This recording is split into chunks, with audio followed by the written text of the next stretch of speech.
Okay, so hello and welcome to yet another Gaming Masters podcast. It's episode 7 and we're going to be doing a review of E3 2016. Today's episode is going to be focusing on Ubisoft's press conference at E3 this year. Ubisoft had some interesting content that actually really interested me. I think that they were probably one of the stronger press conferences this year. We do have Dan on the show as well for you guys today. We're going to get straight into the games. There wasn't any services or anything like that. Ubisoft don't tend to focus on that during E3. They didn't have anything related to Uplay. So we're going to go straight into one of the main games that I'm at least interested for this year. Well, and that's For Honor.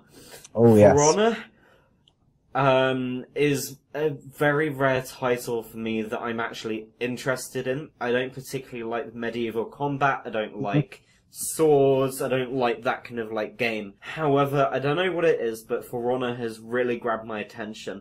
It was going to be out this year, however it was delayed until February the 14th, 2017, so it's a perfect Valentine's gift for your partner. It will be launching on PS4, Xbox One, and PC. Features co-op, split-screen campaign, multiplayer, loads of awesome stuff. I think that you've had a bit of research regarding this title as well, haven't you, Dan? Your opinions on it so far? Well, I'd say For Honor, when it first was teased, I believe, last E3, not the E3, but the E3 before that. Yeah. It's, wow, just absolutely blew everybody away, because who doesn't like a great medieval fantasy style where you can literally chop the heads off your enemies, stab them with your hilts of your swords? Wow, just wow all around. The outfits looked great. The graphics looked decent, the gameplay looked interesting, and from what they touched lightly upon, I don't think they really expanded upon it this time, but it seemed to be you gotta wait out your opponent. The best thing to do is to let your opponent attack, deflect that attack, and then go in for a stronger counter-attack. So it really is going to be very interesting seeing how you defend against somebody and attack against somebody, and you really got to kind of sneak up against your opponents to get the proper full edge, which I think will be a very interesting feature for this game. But it's looking fantastic. I'd say if you are a big fan of the Mount and Blade series, I think that you'd really enjoy For Honor, and I believe the combat is kind of the same as Mount and Blade, where you hold down whatever stick or button it is and then flick it in the right direction, and then it would swing in that direction. So I definitely see it being a very complex and kind of a thinking man's third person attack game, which I don't really, I'm not sure about you if you've encountered something like this before, but I don't think I've ever come across a multiplayer version of a thinking man's swordplay. I've been attempts. I don't think so, because I don't really focus on games like this, personally, so I don't have a huge amount of experience of what kind of games there are in the genre, but yeah. For Honor, it seems very unique, which is why I think it's gonna do well. The reveal that we had last year was only PvP, so it showed off the multiplayer side of the game, and I kind of relate it to Unravel. Not in the genre, not in what's actually in the game, but you can, just by the guy that walks out onto the stage, or the developers that walk out onto the stage, you can tell they're really invested in it. When the guy from Unravel came out onto the stage, he basically said, look, this is based in my hometown, it's something that I've made out of little bits from around my hometown and been inspired by my hometown. When the guy for Honor came out, it almost sounded as if he was a historian before and just wanted to turn that into a game. He acted out as if he was one of the people from that era. He walked out with his kind of stick and stuff like that, wobbled across, and put a lot of passion into it. And I think that that's part of what sold it to me as well. But there will be an alpha and beta for the game as well, which you can sign up on the website for. I will definitely be signing up for that. But I definitely think this is the kind of era of video games, and I think that Ubisoft's getting it right. We don't want developers to just churn out game after game. We want people who are bringing their own experiences to the table. We want people who are so invested, they're telling us an amazing story that they've dreamt up, and they are so excited for us to live out these stories and games, and they're really that invested in it. And I think that's why Unravel did so well, and For Honor will do so well. Yeah. It's a shame that it's not launching this year. I think that it would have been a perfect launch for Ubisoft this fall. There aren't that many titles that are releasing this fall that really, really are grabbing my attention. A lot of the titles, they seem to be releasing a little bit earlier, or they seem to be releasing early next year. I think that what developers seem to have been doing is they seem to have been focusing on their main franchises for the Christmas launch. The other franchises which are new, or people don't necessarily know about, or new iteration or something like that, they're putting either side of the main busy period. Yeah. And in some ways it's a shame, because I think that For Honor in some ways is going to replicate Titanfall, the original release of Titanfall, because it's launching in that same release window, and it's like that bit where people have spent a lot of money over Christmas and are short for cash. Yeah. And they're saving up for their summer holidays, and they're not going to be investing money into games. It's also when people are going to be finishing the games they got for Christmas, not buying new games to start off. And I think that I've seen it a lot recently. Titles are releasing in the beginning of the year because it means that they aren't necessarily blocking up the Christmas release plan. Yeah. Meaning that they possibly get a little bit more attention. However, their user base tends to drop off very quickly. I've noticed this especially Titanfall, Battleborn, and also Battlefield Hardline. Now, that's 3 titles in 3 consecutive years. I don't know what's going to happen with For Honor, but I think it's just in that little kind of like window where it's not going to do as well as it could do if it is a Christmas launch. However, we do have some interesting titles this Christmas launch, like Watch Dogs 2, which we're about to move on to, Battlefield 1, Titanfall 2. Before we move on though, I hear your concerns about For Honor being a bit in the bit of the, we'll call it the dead zone, before and after Christmas, because that's kind of where you don't really want to release a game. But with it being delayed, I think Ubisoft, this is one of the things they needed to improve upon, and I think as a studio, they realized this and they've gone, hang on guys, we need to just focus on our games, make sure they're in tip-top condition, and then release them, because a lot of Ubisoft games have been in dire need of fixing. When games previously, like Assassin's Creed, Unity, and Syndicate, when it first came out, it really wasn't too bad. It wasn't too bad, but it really needed a bit of like a bug fix. It could have done with a few tweaks here and there.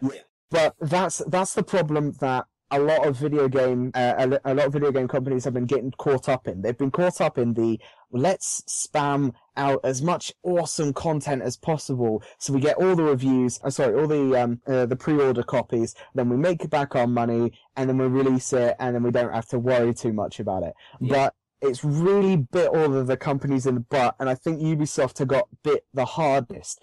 I actually respect them for taking a lot of their titles and going, let's review it, let's push the dates back a bit, let's work a bit harder on this to get it to the standard that it should be. I think that's a good thing. Even though it is in the dead zone, which is a bit of a shame, I think that's a good thing, and it will actually be a proper full game instead of a bit of a buggy mess apart from the campaign. I noticed that a lot of developers have been taking that approach of they don't care if they end up delaying the game, because it means that the fans and the players will possibly play the game a bit more, it possibly be a bit more stable, and things like that. I've noticed it especially since, I would probably say actually, when Battlefield 4 launched, that is when developers started to think, shit, major franchises can fall apart and lose a huge player base if they don't have a stable launch. I think that especially during last year and the year before, Yeah. developers have been, right, okay, maybe this isn't good enough quality, let's try and improve it, let's delay it. I mean, I think that the way that No Man's Sky's release date was unveiled was good, but then they did still delay it. Because you have a look at No Man's Sky, they didn't announce the release date the year they announced it, or the year after, and they announced it in 2013, they didn't announce the release date until, I think it was either the end of last year or this year, and then they were like, hang on, it's not gonna make it, let's delay it 6 weeks. So it's not meeting that July release date they originally planned, it's going out in August, but it means it's a better game. And even though they might have had that little bit of hype drops because they didn't announce a release date, so people didn't know when to expect it, and people forgot about it in some cases because they were like, nah, it might not ever come out, because titles that don't have a release date sometimes don't come out because they might not necessarily have the, like, or the channels or the resources or whatever. Yeah, and so, some players doubt it, but I think that the way that some studios have been going with it recently, especially indie studios, have been doing it, is very good. Either doing an immediate release when they announce it, or doing something where they don't announce a release date until it's ready.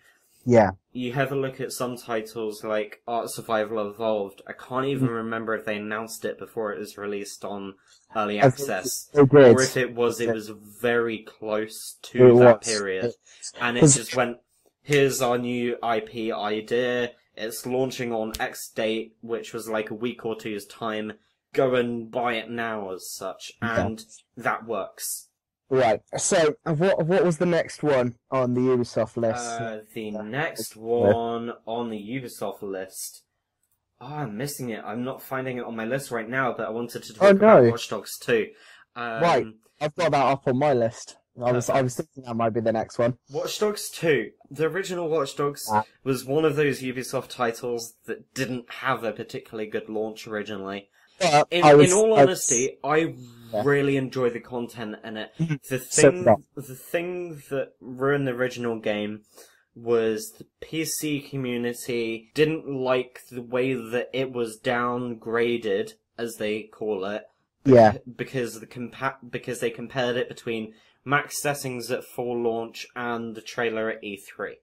Now, that's part of the problem with Ubisoft's trailers. They do tend to maximize it a little bit.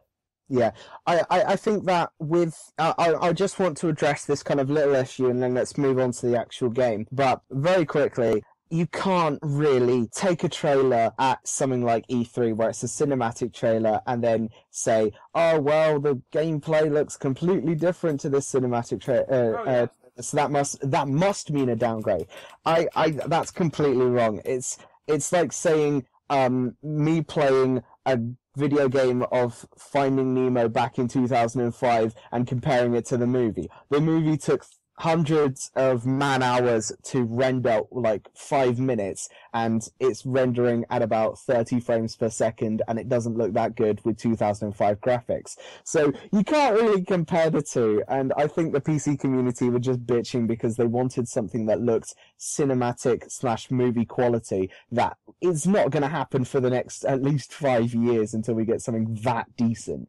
Yeah. On a 60 frame per second basis that the PC community worships and prays for. So I think that it was a little bit of the PC community just pissing on Watch Dogs because it wasn't up to their standards with their noses held high. But I'd say that if you actually look at the game as a whole, the story was utterly fantastic, gameplay was decent, the abilities were decent, the driving let itself down just a little bit because it wasn't as good as it could have been, but the driving mechanics were dreadful in it. I loved how the Watch Dogs 2, when they did the live reveal and the live streaming of that, I absolutely loved the bit where they said, we actually listened, we spent months listening and scouring the internet and YouTube and everything to try and find what our community of players loves and hates about Watch Dogs, so we can big up the things it loves and fix the things it hates and get it right. And that is what a development studio who wants to do a sequel should do. And hopefully in Watch Dogs 2, when we actually get to play it, they will have done it right. They'd redone a lot of the mechanics in comparison to the first game. It looked like there was a bit of parkour in there. It looked like some kind of like melee combat had been added. Yep. It was based in San Francisco. I think the last game was New York? No. Chicago. Chicago, sorry, my bad there. It's awful. Yeah, it looked like a really good title. I think that Watch Dogs 2 will be an interesting kind of like launch because it is releasing this year. It's releasing in November. I believe that the previous title launched in... if I remember correctly, I believe it was November as well, because they love their little window of November. They release pretty much all of their games, well, not all, but they release a lot. No, Watch Dogs was actually... It was one of those it was one of those launches which was supposed to be in November, but it was delayed until May. Right. It launched on the 27th of May 2014, Right. and then Wii U it launched in the Christmas period in November. Right, so that must be where you're remembering Christmas from. Yeah. But no, Watch Dogs 1 was good, and the Watch Dogs 2, I watched all of it, and they're really taking on the hacktivism element. They're really supposed to be grasping the internet with this newest release. So I hope they do it quite well. I'm hoping they won't add too many memes or internet culture references that some people won't get because they're either too young or don't access certain sites. But it looks to be a very interesting game, and I can't wait to do a bit of free running and trying out some of the new tools. I can't wait to get my hands on the metal 3D printer. That looks so good. It does, yeah. And all the little gadgets that he has. I love his hovercraft robot and the RC car, and being able to, in the trailer that they showed us, well, several trailers, being able to literally control everything, all the way from cars to go-karts to cameras to people's phones.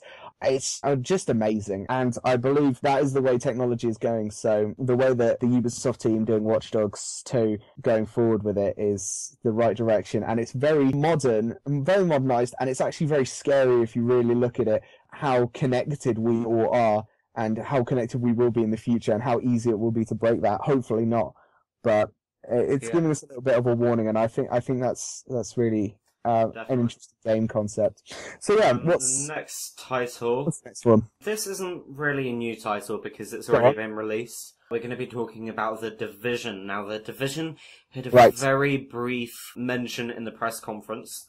They unveiled its first DLC, Underground. They revealed their first expansion, Underground, which is going to be launching on the 28th of June on Xbox One and Windows 10.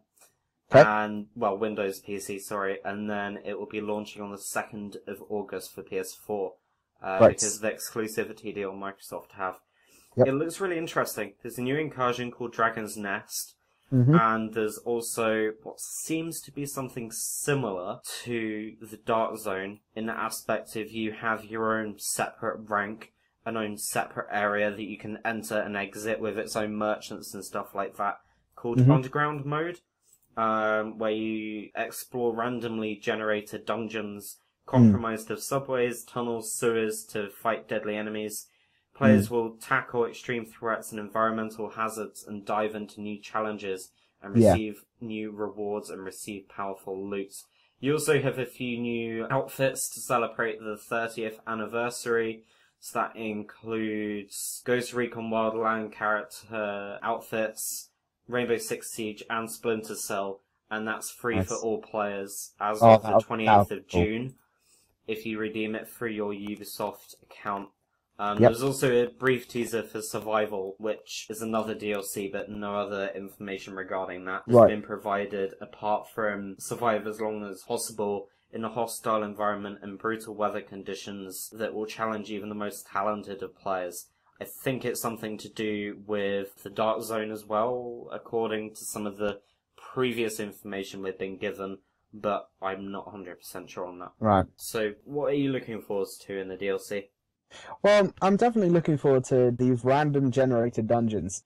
I don't actually know, and I probably might offend a lot of massive multiplayer players when I say I don't actually think there's been very small aspect dungeons where it's all been randomized. Because I know in things like, showing my age a bit, I know in RuneScape they added a dungeoneering ability, class. You could then go into a dungeon with some friends or some random people that you found and then proceed through the dungeon, creating things, finding things, defeating enemies along the way, and then finding a boss room. But the whole thing was procedurally generated, and it made it always interesting and refreshing to play. It was never boring. So I'm really hoping that with the Division, the Underground, they'll have new interesting things to play. Each time you go in, there's going to be a completely new area that you've never been to before, or just an area that you've been before, but it looks slightly different, or it has a different outlay. So like, you go to a subway station and one time there's no train. The next time you go there is a train. Just to like give it a bit of randomization, which is always refreshing when you come to play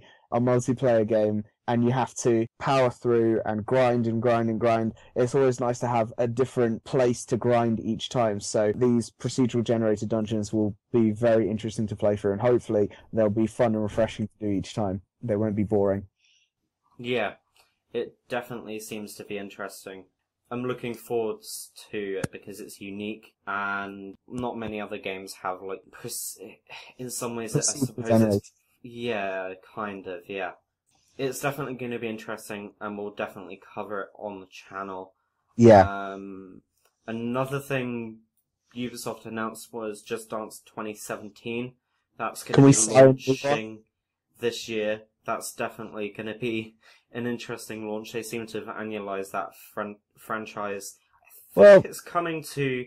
They've already confirmed it for Wii, Xbox 360, PS3, Xbox One, PS4, PS3, and also Nintendo NX. So they're going out for every platform there, even ones that haven't been announced. Okay. The following title that we've got is South Park: The Fractured Butthole, out on the 6th of December. I've not played any of the South Park games, or really watched any of South Park, to be honest, but it looks interesting. It's kind of like got a comic book background as such, with superheroes and stuff in this game. Yeah. I think you know a little bit more information regarding this title. Well, the information that I know about this title is avoid it at all costs, because the first game, it was massively received by the gaming community only because of its really kind of silly, classic South Park nature. And if you're really into that stuff, go buy it. Definitely, by all means. But personally, I saw it as just a ridiculous game, and I was hoping that it was going to be a one-off, but sadly, to my utter dismay, they made a second one because they managed to get enough money through the first one to make a second one. So, congratulations, Internet, you've done it again. And yeah, hopefully I will never have the misfortune of ever playing it. But that's just my personal opinion. Yeah. So, I think whatever... It will be interesting to see how that title is, especially so close to Christmas. Yeah. I think it will mainly be the South Park fans will pick up the game, otherwise, meh. It's not one of those, like, unique titles. Like, the next one that we're going to talk about, which is Tom Clancy's Ghost Recon Wildlands. It's really good fun, based in Bolivia. Well, to be honest, I think it's all over the place, because they seem to, in all of their trailers, they seem to have a lot of variation of these are all the different places you can go. I'm not sure if that's hinting to future DLCs or future games, but from the open world that we've seen so far, wow, I think it's one of the biggest games, probably biggest open world areas, probably on par. And it looks beautiful as well. I'd say it's actually probably on par with something like, what was that driving game that Ubisoft produced that was across North America? Oh, The Crew. Yeah, I think it would actually, it looks like it's on par with The Crew in terms of size. It's huge! Yeah. You can't see from one end to the other. It's amazing. I But can't yeah, wait to play it. it looks so good. I can't wait to get a team together and just go through all of the different missions, go through all the different customization options that you can have, the different options you can choose for the missions. Hopefully, we'll have abilities to go back and replay missions in different styles to see what it would have been like. So yeah, I'm excessively excited for Wildlands. Wildlands looks like it's going to be an amazing game. The Tom Clancy franchise has gained a lot of my attention recently, with titles like The Division, Rainbow Six Siege, and now Ghost Recon Wildlands. I think that it's one of the franchises which, even though it's been around for quite a while, has been innovating quite a bit, and I can't wait to play more. So yeah, it definitely is an interesting title. It's basically background behind a drug cartel that you're trying to take down on behalf of the US government. So yeah, looks interesting. Yeah. The last title to cover is a sequel from Grow Home, which is called Grow Up. It looks interesting. I've not seen much regarding it though. It seems to be an interesting art style, an interesting character design and stuff like that. It looks slightly cartoony. Did you ever play Grow Home? No, I didn't. No. Okay, because I never got to see it, but it looks it looks like it could be a very interesting title, and if the first one and its reviews are anything to go by, it looks like it can tug at our heartstrings a bit more with its sequel. Yeah, it definitely. I think it's one of those titles a bit like Unravel in the aspect of it. It's very unique, but it's from a major publisher. Yeah. And it's something that you wouldn't necessarily see anywhere else. Yeah. It's not like your Battlefield and Call of Duty where everybody tries to make the latest first-person shooter. It's a unique art style, unique concept, and from a largish publisher which has actually come up with an interesting idea. It's launching August of this year, so not actually particularly too far away. Another title that we haven't covered, but I'm going to give a brief mention, is Trials of the Blood Dragon. It looks really interesting. I've actually played it. I think we've got the video up on the channel already. It's basically the next entry to the Trials franchise, but it kind of like has a Trials motorbike kind of like cross thing, and then also has a kind of like old arcade style shooter where you're kind of like running around completing objectives and stuff. If I remember correctly, the Blood Dragon was also a DLC for Far Cry. That is correct. So yeah. it would be very interesting. I haven't really seen much of Trials of the Blood Dragon, but it'll be quite interesting to see if they add any little Far Cry Blood Dragon Easter eggs or just things in the background, which would be quite interesting. It's already out, actually, so if there are any more videos around, or we make any more videos, we'll definitely link them down below in the description. It's an interesting title. I liked Trials Evolution, but I preferred Trials HD 2, and I think that this is like in between Trials HD 2 and Evolution. Like it's got a bit of a mix between. It's a unique concept, and it's got the kind of like fun that Evolution has, but then it also has the simplicity that HD2 has as well. Like, I found some of the game modes in Evolution, like the kind of like things where you had to do jumps, you didn't actually have tracks. I found that a little bit boring. But yeah, that was Ubisoft's press conference in a brief summary for you guys. I hope you've enjoyed this episode of the Gaming Masters podcast, E3 in review for Ubisoft. We'll be having a Bethesda one coming up fairly soon, I think. Yep. So don't forget to follow the channel on SoundCloud, and also check out all of our social media links, which we'll leave down below in the description. We've got quite a lot of other podcast episodes in the works. Thank you for listening. We'll see you in the next video. See you later, guys.